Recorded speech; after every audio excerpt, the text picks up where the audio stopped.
In a recent interview, Andrew Brunette shared his thoughts on how he plans to use Steven Stamkos in the lineup. We'll tell you what he had to say and what the real question is when it comes to adding Stamkos to the roster. We'll talk about all that on today's Locked On Predators podcast.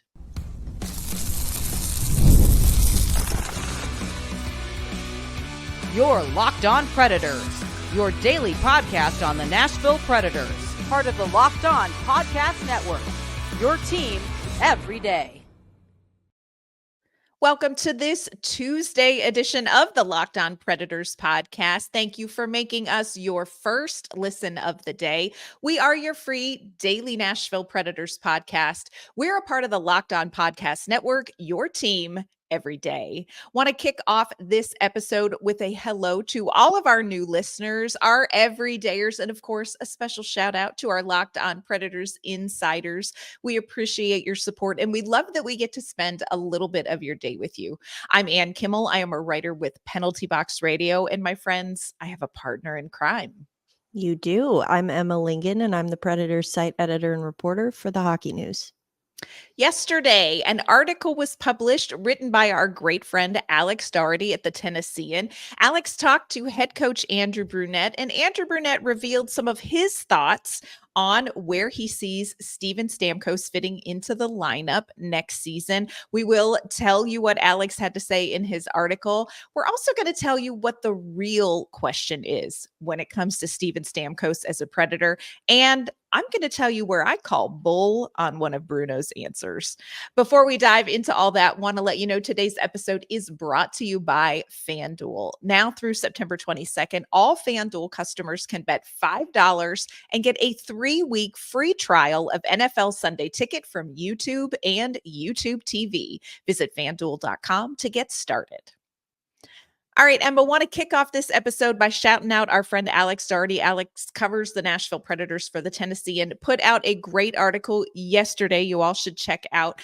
He sat down and chatted with Andrew Brunette about Steven Stamkos. And I think, we touched on this on Monday's episode, but I think you and I kind of agree that probably the big thing that people are watching going into training camp, which of course kicks off tomorrow, they'll be on ice Thursday, is what's going to happen with Steven Stamkos.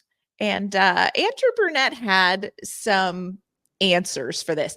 Now, I want to start this off by saying I'm going to call bull just a little bit on something Andrew Brunette said. And I'm going to do it respectfully. Let him know, Ann. But I just want to say, I'm sorry. I'm not picking up what you're putting down here. This is what Andrew Brunette had to say in the article about what his initial thought was when he found out Steven Stamkos was joining the Predators. This is what Bruno said. My original thought was just adding his leadership, Brunette told the Tennessean. What he brings, his pedigree of winning. He has such a great reputation. All right, Emma, you're the coach of the Nashville Predators. And Barry Trotz calls you up and he goes, hey, you're never going to guess what I just bought you. I got you Steven Stamkos. Is his leadership and his pedigree the first thing you're going to think of when you find out that you're going to be coaching Steven Stamkos? Absolutely not. Come As a coach, on! absolutely not. Now it's up there. Yeah, I mean, it's something that you'll think of.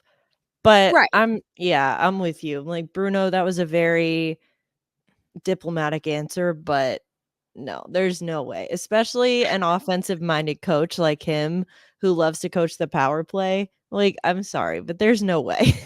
I'm sorry. I am here for athletes as full people, three-dimensional, 360-degree full people who are not just what they produce. But my first thought was Steven Stamkos would be 40 goals, baby. Power play, baby. And then number 3 would be, and what a great leader with a great pedigree. Yes. Absolutely. Yeah. And you look around this locker room and you know that is something that is of value to Andrew Brunette, to Barry Trotz. They've been very intentional about getting what we lovingly kind of poke fun at Barry Trotz for consistently saying serial winners They do value that leadership. They do value the experience of we know what it takes to get there. But you also look around that locker room and you're like, you've got Luke Shen who's been there. You've got Ryan O'Reilly who's been there. You've got leadership in Gustav Nyquist, Roman Josi, UC Saros, Philip Forsberg. Like there is a pretty decent leadership group already there. So I'm sorry, Andrew Brunette. I'm calling bull on your answer. I mean, I like, I like it, but I think we all know that he was thinking about a little bit more than his leadership. Yes. Not that we don't appreciate it and not that it isn't of high value, but that is not my initial thought when I heard Steven Stamkos was coming to Nashville.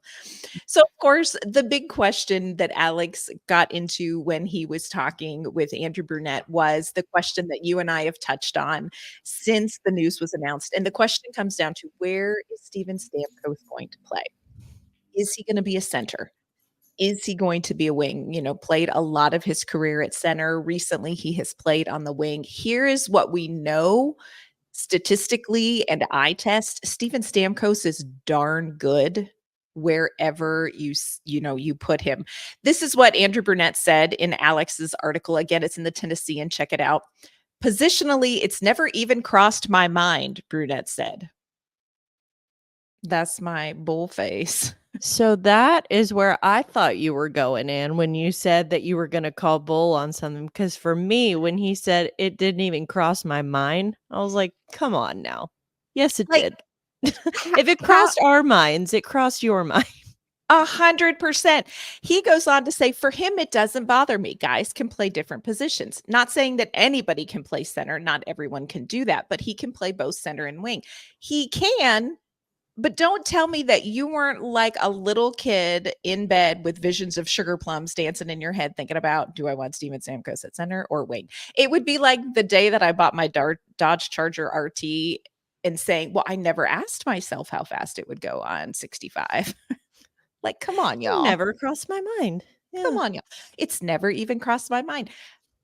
I've spent hours wondering how they're going to do it. The upside of whatever Andrew Brunette says is that there is versatility. The Nashville Predators are going into training camp with a ton of versatility with Steven Stamkos. And that is actually one of the things that is huge that he brings to this roster in training camp. Yeah, and I think that, we've talked about this before, but that's what training camp is all about, is getting all those different combinations in. Like you said, there's versatility. There's so many options. He could play at center. He could play at wing. He could play with this line mate or that line mate. And just the possibilities are endless. And that's what training camp is all about. So expect to see a lot of different combinations. But at the same time, I would say, remember that nothing is going to be locked in training camp. Nothing is going to be decided with 100% certainty then, and I would say even that includes what position he plays at. He might start the season at center and end up moving to the wing, vice versa. I don't know. It just, again, that's the beauty of training camp. We get to see a little bit of everything. We get to see all of the options, all the versatility.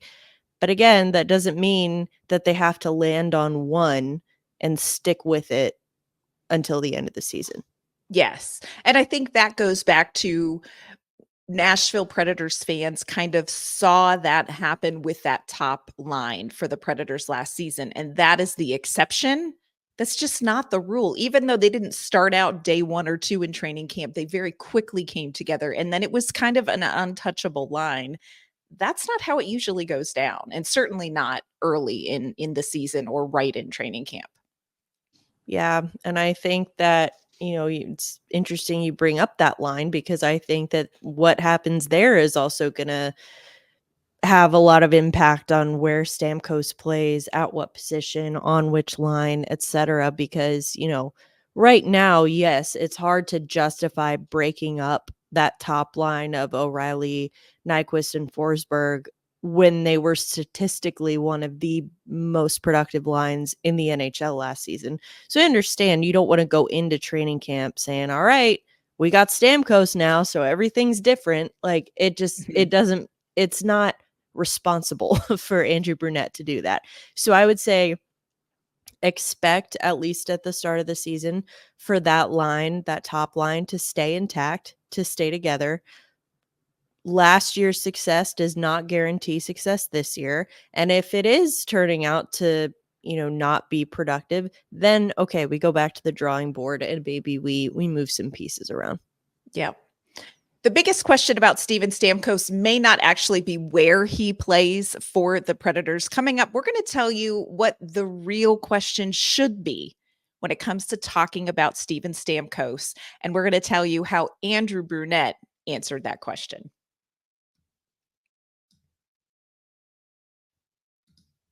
Today's episode is brought to you by FanDuel. You have heard us talk a lot about FanDuel, America's #1 sportsbook.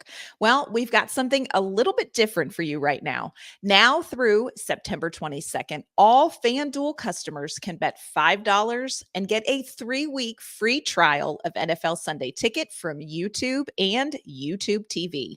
Then, with a YouTube TV base plan, you'll be able to watch every regular season Sunday afternoon out of market game. All you need is a Google account and a current form of payment, and you can cancel anytime. Be sure to check out all the details at fanduel.com. Again, visit fanduel.com and download America's #1 sportsbook.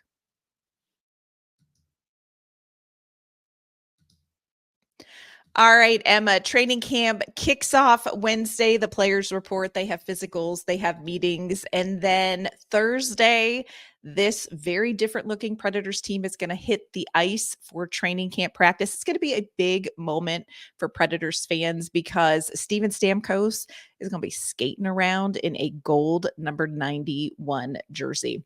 We've talked a lot this offseason. We talked in the previous segment, heard from Andrew Brunette about where Steven Stamkos could play center, could play wing. What line is he going to play with? The question really for Steven Stamkos may not be about where he plays, but who he plays with. And that, I think, is the question that has a ton of answers when you look at what are the options. Now, in the article, Alex Daugherty pointed out, Jonathan Marchessault and Steven Stamkos were together in, I think it was 2015, 16, 2014, 15, 16 in there when Marchessault was with Tampa Bay. He played 47 games with Tampa Bay. That was back when Jonathan Marchessault was just a young sprout of like 24, 25 years old. Here's what I'm going to say about that, Emma. Like, I understand first loves and puppy love, but very little chemistry lasts from 2014-15 to 2024-2025. But I think that is one of the players that Andrew Brunette probably will look to early to see if he and Stamkos can maybe hit something off. What do you think about putting the two of them together? Is that something we're going to see early? Is it something we're going to see often? I would say in training camp, yes. I think that Andrew Brunette, and he said this in the article, he's told Alex that he's likely going to do a lot of different combinations early on just to see what he's got, just with a lot of different players. But I would imagine that Marchessault would have to be near the top of that list of players that, when it comes to mixing and matching. Purely because, for that reason, if there's a pre-existing relationship there, if they have played together before, it makes sense. Like, let's just start here and see where things go. But I think it is, to your point, important to realize that, okay, just because they've played together before really means nothing. I mean, 2015, that was almost 10 years ago. Oh my gosh. And it's crazy. I mean, I was in college when the last time they played together. Gosick was like just a little, yeah, he was just like maybe learning the alphabet.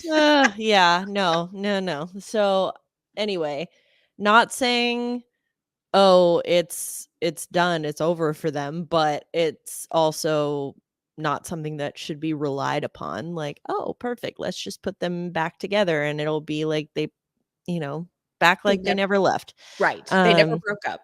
Yeah. Certainly worth a shot, But I think when you have a player like Steven Stamkos, it's worth a shot to put him with literally everyone on that roster at some point during training camp. Again, I bring up as a reminder, last year, training camp, Cole Smith took several reps on the top line with Philip Forsberg and Ryan O'Reilly and actually did pretty well. Looked good. Yeah. Looked good. And so I think that's the point of that is just to say you don't know what you don't know. And so you gotta try everything. Mm-hmm. Yeah. I like you kind of bringing that back up, the Cole Smith, Ryan O'Reilly top line that they tried last year in training camp, and to see how the team ended up, because you look at, the logic is, they have played together, give that a start, give Stamkos and Marchessault, since there may be an inch of history, let's see if there is an advantage to that. There's also a part of me that's like, you've got two guys that just had 40 goal seasons, put them together and see what happens. And then the flip side of that is you just had guys that had 240 goal seasons, split those bad boys up, spread the wealth. But again, I love, you have the best quote, you don't know what you don't know. And training camp is a lot of discovery, even when you can look at, rows and rows of statistics and history and all of that. Even, the O'Reilly, Forsberg, Nyquist line is going to get a second look, a third look, just in case. Another name, and we've talked about this quite a bit, of somebody who could play with Steven Stamkos, Tommy Novak. And this is what I want to say about Tommy Novak. I know who you are, and I know you're probably listening. I know there are people out there who are not fans of the Tommy Novak contract, not big fans of this at all. This is what I will say. I went back through and was watching highlights from last season of a bunch of different players, a bunch of different things. Tommy Novak has some exceptional playmaking talent. Now, is he somebody who is out of the gate ready to play at Steven Stamkos level? No, but I don't think very many players are. But could his game be significantly elevated with a Stamkos on the wing? Yes. And so I think that is somebody that's going to get a chance in one of these myriad of configurations we're going to see in training camp. How do you feel about the potential for Tommy Novak? Can he grow into something like that as a 2C? Can he be that 2C? I genuinely believe that he can. I don't know that, I'm not saying he definitely will, like, mark my words, but I do think he has the tools, like you said, the playmaking ability, the composure under pressure. I think that he has all of the ingredients to do it. What I think that he has needed, and again, this isn't all that he needs. There are certain things he needs to work on. He needs to get bigger. He needs to get stronger. Needs to be harder to move off of pucks. He was exposed in a big way in the playoffs against Vancouver, which is, again, where I think people have recency bias and be like, oh, Tommy Novak sucks. It's like, okay, he had a bad playoffs. I will be the first to admit that. I'm sure he will be the first to admit that. But I think we can't ignore, quietly, very quietly, Tommy Novak was a top 5 scorer for the Predators last season. Right. Granted, there was a significant drop off from number 4 to number 5, but that points to a bigger issue, which goes back to our whole spread the wealth conversation, because it was the scoring on last year's Predators team was very lopsided. It was all like the top 4 guys. It was Roman Josi and that top line, and then everybody else. But Tommy Novak was number 1 on the list of everybody else. So again, let's not completely act like he's a total wash up who's never done anything. But I do think that one thing that he can benefit from greatly is a really talented, skilled, strong winger, who, and he just hasn't really had that. I mean, he's played with guys, and I'm not to say that guys like Luke Evangelista and Kiefer Sherwood and Mark Jankowski, whoever, not to say that they aren't talented, but I mean, we can all admit that they're not, well, Evangelista aside. Evangelista is different because he's young. He's still newer to the league. He's still kind of getting his feet under him. But guys like Sherwood and Jankowski bring a lot of good things to the table, but they are not high skill players. And Right. they are probably not going to be giving us, that they don't really allow us to see the best version of Tommy Novak. I think you're going to see the best version of Tommy Novak when he gets those really skilled guys around him, and then we can really see what he can do. That's my belief. That's my hope. But I again, I do think that he has the ingredients to be that 2C. I would not expect him. Like, do I think he's going to come in training camp, blow us all away, and be 2C right away? No, but that's what camp is for. Right. You said a word that I think is so key when I look ahead to what could happen for Tommy Novak, and you talk about composure. Tommy Novak is the most unflappable human being I think I've ever encountered in my life. And that is probably no exaggeration.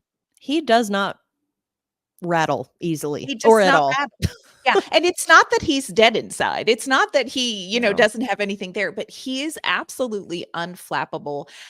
And I think if you have somebody who doesn't go into an opportunity in their mind going, "Oh my gosh, I'm playing with Steven Stamkos. Oh my gosh, I've got to elevate my game. Oh my god." You know what I'm saying? Like I feel like he can go into that and embrace the opportunity without psyching himself out.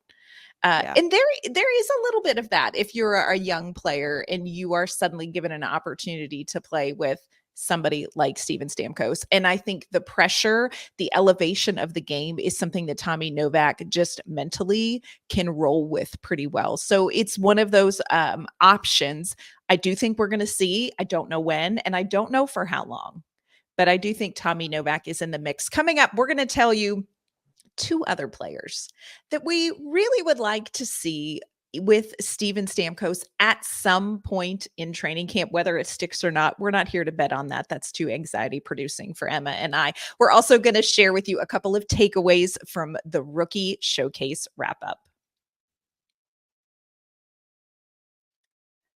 We have training camp kicking off, preseason, and it is going to be regular season in no time. Expectations are high for the Nashville Predators, a very different looking team. And if you are looking to talk Nashville Predators hockey past the podcast, Emma and I want to invite you to join our Locked On Predators Insider program via subtext. This is a chance for our listeners, our insiders, to connect with Emma and I beyond the podcast, ask questions, exchange ideas, get breaking news. We'll share instant analysis. We'll have some in-game special content for our insiders. It is a great time to join that insider community with the season kicking off. You can find information on the insider program in the description below or in the link in our show's bio. So two other players, one has been talked about relatively widely, including by us, who could benefit from an opportunity with Stamkos, and that is young Luke Evangelista. And I will say, as interested as I am to see what Tommy Novak could do centering Stamkos, I would really like to see what Luke Evangelista could do on a line with Steven Stamkos as well, because he just was on such a great trajectory at the end of the season that I want to see what he can do with somebody who will literally force him to up his game. I'm going to throw out a hot take here. Love these. Keep that combination. Put Stamkos at the center, move Tommy Novak to the wing, have Luke Evangelista on the other wing. Can you imagine if that? I'm just saying. Can you imagine 2 years from now? I'm just saying, like, I wouldn't count it out. First of all, I think, and we've already said this in various ways, nothing is off the table at this point when it comes to Steven Stamkos.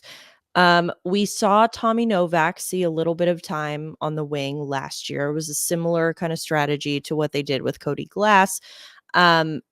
I think now for different reasons, because again, I mentioned the composure Tommy Novak has that's critical to being able to play center. However, I think there is a certain level of pressure that is taken off of you when you move from center to the wing. You're not relied on as much to be the main sole driver of offense. Agreed. So I think, and we've seen Novak and Evangelista, that combination with a different third, there's kind of been a rotating cast of people, in that third spot, but that combination has been successful in the past, even back to Milwaukee and then in Nashville. And, we've seen them be successful. The two of them have a lot of chemistry together. It's something, I'm not saying slam dunk, that's going to be it, but it's absolutely a combination that I would like to try. I would be fascinated by this, and that's one of those things that would be good if it clicks, great now, even better 2 years from now, because if you get a couple of seasons of playing on a line with Steven Stamkos and you are Luke Evangelista or Tommy Novak, you are getting better. I would get better on a line with Steven Stamkos. I think we So, all would. yeah. The other one, and you just threw this out yesterday, and I have been chewing on this. Colton Sissons. And agreed. We talked yesterday. You said, look, he's not your 2C. He's not a Nashville Predators 2C. But if you were looking for a player to help Steven Stamkos get comfortable real quick with what Andrew Brunette expects and wants, the pace, all of that kind of thing, you could not have a better guy to get in the groove with than Colton Sissons. Colton Sissons is the ultimate Swiss Army knife. He's the ultimate safety net for The anyone. ultimate Mr. Potato Head, if you Yes. remember our season superlatives. Wow, even I almost forgot about that. Thank you. Never. Definitely one of my finest moments here at the Locked On Predators podcast. Yes, the ultimate Mr. Potato Head. You Mhm. can put his arms in his eye sockets and he would still be Colton Sissons. I would not like to see that. That sounds revolting. But I think that, look, last year, trade deadline, Anthony Beauvillier, Jason Zucker both come in. Who do they get put on a line with? Colton Colton Sissons. Sissons. Now, no respect to either one of those players. They are not quite in the same echelon as Steven Stamkos is, but there's no matter how talented you are, even if you have won 2 Stanley Cups, even if you are, a 40-goal scorer, we spent so much of last season talking about, because it's true, how unique Andrew Brunette's system is on offense. And I don't care who you are, especially let's keep in mind the fact that Stamkos has only played for one team for the Oh my last, gosh, it's a 16 huge years. transition. So it's Huge. going to be massive. Like, again, I'm not saying that he can't handle it. Obviously, I have every reason to believe that he can, but it's not going to be immediate. It's not going to Mhm. be overnight. And I think that even I just remember back to this time last year talking to the guys at training camp, they were gassed after just one day of learning Andrew Brunette's I system. And remember so, that. like, I remember talking to Cole Smith, who is one of the most like dialed in people I've ever met when it comes to taking care of his body and conditioning and nutrition and all that. And he was like, he like couldn't even talk to me. Like he had to take I a minute. remember And that. I mean, it wasn't it even was a like lot. it wasn't even like he had just come off the ice either. He like it's an adjustment. And Mhm. so all of which is to say, I think that knowing that Colton Sissons is the ultimate Swiss Army knife, safety net, Mr. Potato Head, and that Andrew Brunette loves him for those reasons, as do I. I love, I mean, the Colton Sissons, is he going to get you 40 goals? No, but he is going to do so Yes, much good and bring so much yes. value to that team. And this is where I think he could be of significant value. So I'm just saying, do not be surprised and don't overreact if we see Colton Sissons at 2C to start the season, purely for that reason. If going back to the whole Beauvillier Zucker thing, I think that we could see that in an adjustment period. It doesn't mean it's set in stone. It doesn't mean it's going to be that way for the whole season, but I would just say everyone's talking about, oh, who's going to be 2C? Is it going to be Stamkos or Novak? I would throw in Sissons as an option there. Yep. I agree with you. I think if you're looking for somebody for stability, to get somebody up to speed, to take charge and kind of pull things to the level where Andrew Brunette wants them quickly, Colton Sissons is your guy. Colton Sisson, quite frankly, is your guy for so many things. He is not your 40-goal scorer guy, but for so many other things, Colton Sissons is your guy. He can do everything but that. Yeah. Like that's He really the can. thing. He can. Like, your e-bug gets hurt, just pad up Colton Sissons. Honestly, he would do it. He would be fine. So again, training camp on ice on Thursday. On tomorrow's show, we're going to talk about what we want to see from some specific players. And of course, Emma and I are going to be bringing you updates from training camp as it kicks off on Thursday on ice. Before we transition to training camp, we do have to wrap up Rookie Showcase. Yesterday, the Nashville Predators played their third game against the Carolina Hurricanes rookies. They won 5-4. Two goals from invitee Easton Armstrong. Kaylin Lind had a goal. Ozzy Weisblatt, locked on Ozzy Weisblatt here. And Joey Willis scored his second goal. Also good to see Fedor Svechkov play yesterday. Emma and I sat next to him in the games where he was not playing, which was tough. I think he's just kind of recuperating.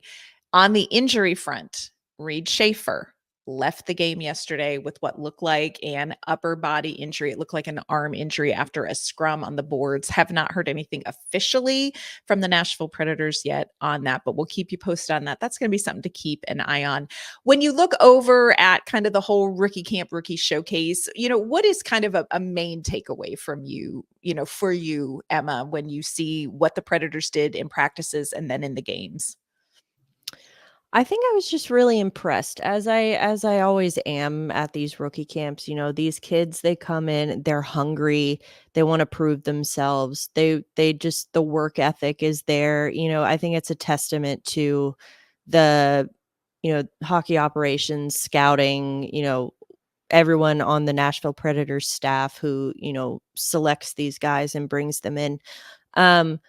I especially noticed there were a lot of guys from last year's draft class, the 2023 class, who we're now seeing in their second one of these tournaments. And I just was very impressed year over year. You could see the confidence. It was so evident. The confidence had grown. And I think that's evident in their play as well. Joey Willis is one of those guys. You mentioned him. Yes.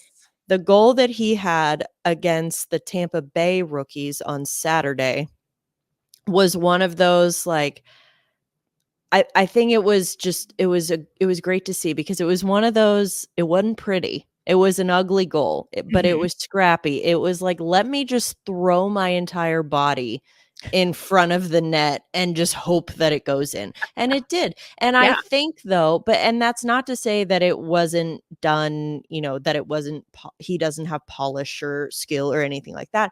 It's more just saying those are the kinds of plays that normally a rookie in his first one of these tournaments would be hesitant to make, just because they're so, I gotta be perfect, I gotta be set up just right, I gotta do all this.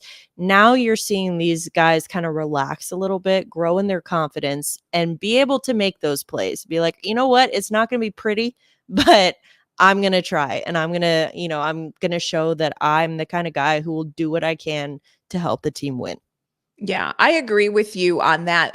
That's one of the things I love most about covering Dev Camp and Rookie Camp is you see the growth over a year. It's, when you don't see somebody else's kid and you see him again, you're like, oh my gosh, how you've grown. And you do the same thing with the baby Preds when you don't see them game in and game out over the course of their season. And then they come into Dev Camp, Rookie Camp. And to see the way that they play the game, I think is very different. And I agree with you. We saw that in guys who have been here before and were coming back. The other thing that I thought was really nice to see, and this is just a very small thing, but you are looking at a rookie camp that is composed of players from two very different general managers, maybe looking for two different things. And yet you see that there is a lot of talent and potential, and it is a it is a wide net. That talent pool is a wide net. And I think that that is what is exciting. And we've talked about it here before. Barry Trotz has done a great job not sacrificing the quality of the future. David Poile did a fabulous job setting Barry Trotz up for success. And you see that in this rookie showcase. There is a wide net of talent. It will be interesting to see how that develops and which of these players make it into a gold jersey in the NHL. But there is a lot of talent positionally, skill set wise, leadership wise, that you see in this rookie camp. And so I think that that has been really exciting to see. Now, we're going to see a lot of these players in training camp playing with the Roman Josis and the UC Saroses and the Steven Stamkoses. So it's going to be interesting to see them compared to the NHL level as well. We're going to keep our eye on that. Again, training camp. I can't believe we are finally saying this. Training camp kicks off on Thursday. We have preseason hockey on Saturday, y'all. It's going to be amazing. And of course, like I said, Emma and I are going to be here covering that every step of the way for you. So make sure that you tune in to Locked On Predators. You can follow us on social media, LO_Predators. Be sure you're subscribed on YouTube, and you can check out our videos Monday through Friday. Before we sign off, Emma, let everyone know where they can find you and your work. You can find me on social media at Emma_Lingen, and you can find my work online at the Hockey News. And you can find me on social media at ANK_Mama on Ice. You can find my work with Penalty Box Radio as well. That's going to do it for this Tuesday edition of the Locked On Predators podcast. Thank you for making us your first listen of the day. We're going to be back tomorrow with an all new episode. We're going to be talking training camp some more. We'll see you then.